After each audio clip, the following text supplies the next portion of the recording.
अस्सलाम वालेकुम दोस्तों, मैं मोहम्मद इजाज़। आप देख रहे हैं विलेज टीवी। दोस्तों, आज की वीडियो में बहुत ही अच्छी खूबसूरत शायरी लेकर आप दोस्तों की खिदमत में हाज़िर हुए हैं। तो जिन भाई ने अभी तक विलेज टीवी को सब्सक्राइब नहीं किया वो प्लीज़ सब्सक्राइब कर लें और साथ ही लगे बेल आइकन को ज़रूर दबाएं ताकि हमारी हर आने वाली वीडियो आप तक बर वक्त पहुँच सके।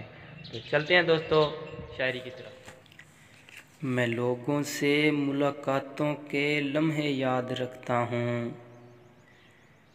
मैं लोगों से मुलाकातों के लम्हे याद रखता हूँ। मैं बातें भूल भी जाऊँ तो लहजे याद रखता हूँ। मैं बातें भूल भी जाऊँ तो लहजे याद रखता हूँ। सरे महफिल निगाहें मुझ पे जिन लोगों की पड़ती हैं।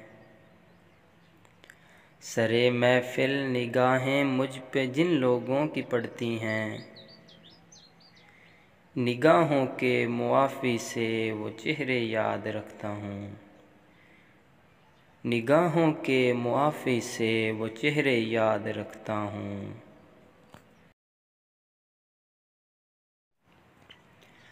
ज़रा सा हट के चलता हूँ ज़माने की रवायत से।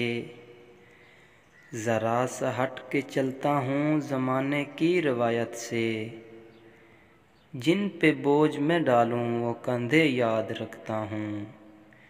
जिन पे बोझ मैं डालूँ वो कंधे याद रखता हूँ। मैं यूं तो भूल जाता हूँ ख़राशें तलख़ बातों की। मैं यूं तो भूल जाता हूँ ख़राशें तलख़ बातों की। मगर जो ज़ख़्म गहरे दें वो रवैये याद रखता हूँ। मैं यूं तो भूल जाता हूँ ख़राशें तलख़ बातों की। मगर जो ज़ख़्म गहरे दें वो रवैये याद रखता हूँ।